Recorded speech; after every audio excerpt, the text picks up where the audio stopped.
পাথর খেকোড়া কি আসলেই সাদা পাথরকে মরুভূমি বানিয়ে দিচ্ছে? 5 আগস্টের আগে কি পাথর উত্তোলন হতো না? পাথর কেন উত্তোলন করা হয়, আর সাদা পাথরের পাথর উত্তোলন করলে আসলে সমস্যাটি কি? Hello everyone, welcome to another blog. আজকে কথা বলবো বর্তমানের হট টপিক ভোলাগঞ্জ সাদা পাথর নিয়ে। ভোলাগঞ্জ সাদা পাথরের পাথর উত্তোলন করে তাকে নাকি মরুভূমি বানিয়ে ফেলা হচ্ছে। তো এই বিষয়ে আলোচনা করার পূর্বে জানতে হবে ভোলাগঞ্জের সাদা পাথরের এই সাদা পাথরগুলো আসলে আসছে কোথা থেকে এবং কত দিন যাবত হচ্ছে এটি আসবে এবং এটি আসলে কিভাবে বাংলাদেশে আসছে, নাকি এটি এখানেই তৈরি হচ্ছে। সিলেট জেলার কোম্পানীগঞ্জ উপজেলার ধলাই নদীর তীরে অবস্থিত ভোলাগঞ্জ সাদা পাথর। এই নদীটি ভারত হতে প্রবাহিত হয়ে বাংলাদেশে প্রবেশ করেছে। ধলাই নদীর উজানে অবস্থিত পৃথিবীর সর্বাধিক বৃষ্টিবহুল অঞ্চল চেরাপুঞ্জি, যা ভারতের পাহাড়ি রাজ্য মেঘালয়ের অন্তর্ভুক্ত। মেঘালয়ের খাসিয়া জয়ন্তিয়া পাহাড় হতে বৃষ্টির মৌসুমে পাহাড়ি ঢল হতে উজান থেকে নেমে আসে প্রচুর পরিমাণে পাথর। রিভার মরফোলজি অনুযায়ী আপনি যদি দেখেন, উজান থেকে সবসময় হচ্ছে ভাটার দিকে পল্লল বা পলি প্রবাহিত হয়। এটাকে হচ্ছে সেডিমেন্ট ডাইনামিক্সের আলোকেও ব্যাখ্যা করা যায়। এখন আপনি যদি ভৌগোলিক অবস্থান চিন্তা করেন, জয়ন্তিয়া পাহাড় হচ্ছে উজানে এবং বাংলাদেশের ভোলাগঞ্জ হচ্ছে ভাটিতে। অর্থাৎ সেডিমেন্ট ডাইনামিক্স বা পল্লল গতিবিদ্যা অনুযায়ী যদি আপনি চিন্তা করেন, উজান থেকে ভাটিতে সারা বছরই কম বেশি পল্লল তথা বালি, কাঁকড়, পাথর, পলি, কাদামাটি ইত্যাদি প্রবাহিত হয় এবং বর্ষাকালে এই প্রবাহের পরিমাণ অনেকাংশেই বেড়ে যায়।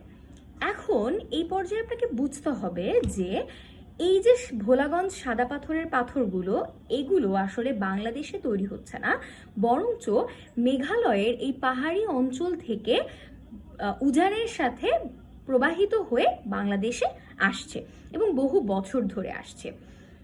যদি না উজানে এক্সেসিভ পরিমাণ পাথর উত্তোলন হয় কিংবা ধলাই নদীর প্রবাহ সম্পূর্ণরূপে বাঁধ দিয়ে বন্ধ করে দেওয়া হয় বা পানির প্রবাহ একেবারেই নির্মূল করে দেওয়া হয়, তাহলে এই সাদা পাথর বাংলাদেশে প্রবাহিত হবে এবং বহু বছর ধরে এটি হয়ে আসছে এবং আগামী বহু বছর ধরে এই প্রবাহটি চলমান থাকবে। অর্থাৎ আপনি কোনোভাবে সাদা পাথরকে আসলে নিমিষেই 2 মাসের মধ্যে মরুভূমি তৈরি করে ফেলতে পারবেন না, এটি ন্যাচারালি ইম্পসিবল। তবে হ্যাঁ, প্রচুর পরিমাণে পাথর উত্তোলন হচ্ছে, যাতে করে সাদা পাথরের সৌন্দর্য একেবারেই নষ্ট হয়ে যাচ্ছে বা সাদা পাথরের যে অকৃত্রিম অপার প্রাকৃতিক সৌন্দর্য ছিল সেটি নষ্ট হচ্ছে। এখন প্রশ্ন হচ্ছে যে এই যে পাথর উত্তোলনটি হচ্ছে, এটি কি এতকাল হয়নি? এটি কি বর্তমানে শুরু হয়েছে? শুরু থেকেই সাদা পাথর অঞ্চলে কম বেশি হচ্ছে পাথর উত্তোলন হয়ে আসছে। আমাদের টেবিলের তলায় লেনদেনের মাধ্যমে অত্যন্ত প্রভাবশালী যে ব্যক্তিরা, তারা গোপনে কিংবা হচ্ছে প্রকাশ্যে সাদা পাথর উত্তোলন করে আসছে, যেটি কাগজে কলমে এত বছর নিষিদ্ধ ছিল।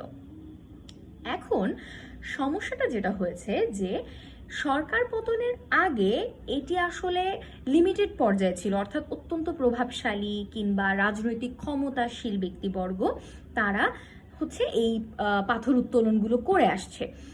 কিন্তু বর্তমানে যেটি হয়েছে সেটি হচ্ছে মানুষ নির্বিশেষে, যে কোনো ক্ষুদ্র ব্যবসায়ী কিংবা যে কোনো ব্যবসায়ী প্রভাবশালী হোক কিংবা না হোক, নির্বিশেষে হচ্ছে একটি মব সৃষ্টির মাধ্যমে এই পাথর উত্তোলনগুলো চালিয়ে যাচ্ছে এবং 5ই আগস্টের পরে এই পাথর খেকোড়া একটি উপদেষ্টাদের বিরুদ্ধে একটি আন্দোলন করে এবং অবরুদ্ধ করা হয় এবং তারা দাবি করে যে তারা নির্বিশেষে নির্বিচারে হচ্ছে এই পাথরগুলো উত্তোলন করে যাবে। এবং এটার উপরে স্টেপ নেওয়ার জন্য আমাদের যে পরিবেশ উপদেষ্টা রেজওয়ানা ম্যাম সশরীরে সাদা পাথর ভোলাগঞ্জে ভিজিট করেছেন এবং তিনি এটি বন্ধ করার চেষ্টা করেছেন এবং তার বিরুদ্ধেও মব চালিয়ে তাকে হচ্ছে ওখান থেকে ফেরত পাঠিয়ে দেওয়া হয় এবং পরবর্তীতে উনি এটা নিয়ে একটি ফেসবুকে বড় পোস্টও লিখেছিলেন।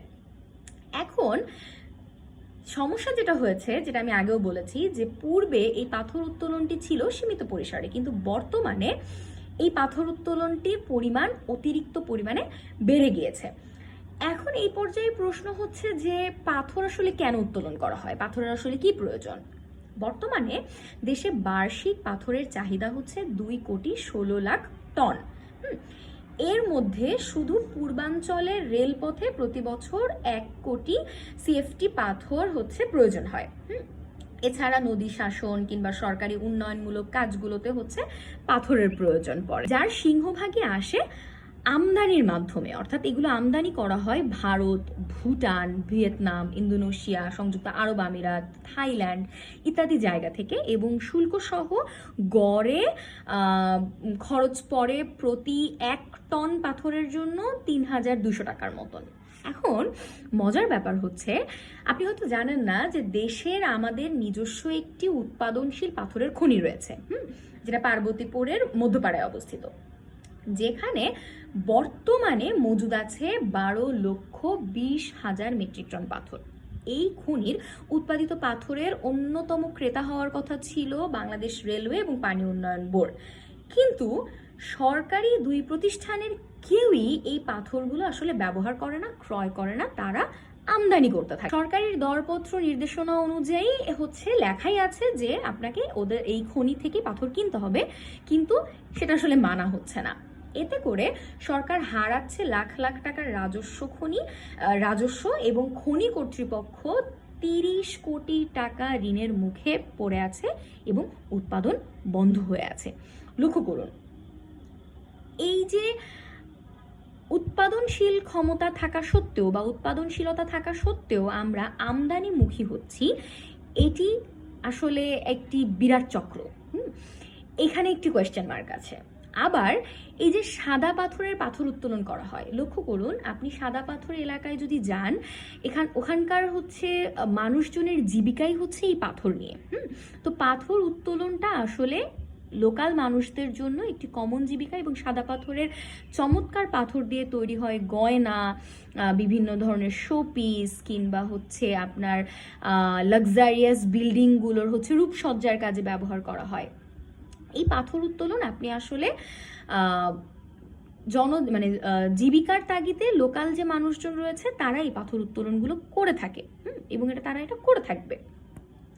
প্রবলেমটা হচ্ছে যে আপনি অনৈতিকভাবে বা অবৈধভাবে যে পাথর উত্তোলনগুলো হচ্ছে সেটি বন্ধ করতে পারছেন কিনা সরকারি আওতায়, তত্ত্বাবধানে।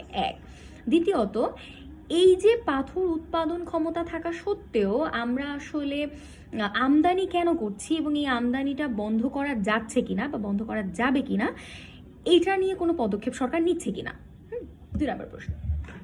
এখন সাদা পাথরের পাথর উত্তোলন করলে আসলে সমস্যা কোথায়? আপনি যদি প্রাকৃতিকভাবে চিন্তা করেন, আমি শুরুতেই বলেছি যে সেডিমেন্ট ডায়নামিক্স অনুযায়ী সাদা পাথরে প্রতি বছর পাথর আসতে থাকবে, এটা নিয়ে আসলে কোনো প্রশ্নের কোনো জায়গা নেই, এবং সামনে একটা বৃষ্টি বলয় আসছে, তখন দেখা যাবে আরো অধিক পরিমাণে পাথর আমাদের দেশে আসবে। হ্যাঁ, কিন্তু প্রবলেমটা হচ্ছে আমরা যদি আমাদের পর্যটন শিল্পের দিকে তাকাই, সাদা পাথর অঞ্চলটা একটা বিশাল পর্যটন শিল্পের কেন্দ্রভুক্ত, এবং এই পাথর উত্তোলন যদি এখানে বন্ধ করা না যায়, তাহলে প্রাকৃতিকভাবে সেই পরিমাণ সমস্যা না হলেও দেশের রাজস্বে একটা বড় সমস্যা হবে। সরকারের ইজারারা হচ্ছে যে পরিমাণ টাকাটা পেত, কিংবা এই রাজস্বটা আমরা পর্যটন শিল্প থেকে পেতাম, সেটি আসলে আমরা পাবো না, এবং সৌন্দর্যের যে বাজে অবস্থা হচ্ছে সেটা তো বলার মতো কিছু নাই। অনেক ধন্যবাদ এতক্ষণ পর্যন্ত সঙ্গে থাকার জন্য। আজ এ পর্যন্তই। আর যদি কোনো কমেন্ট থাকে বা আমি যদি কোনো তথ্য ঠিক না বলে থাকি, তাহলে অবশ্যই কমেন্ট বক্সে জানাবেন। শুভরাত্রি।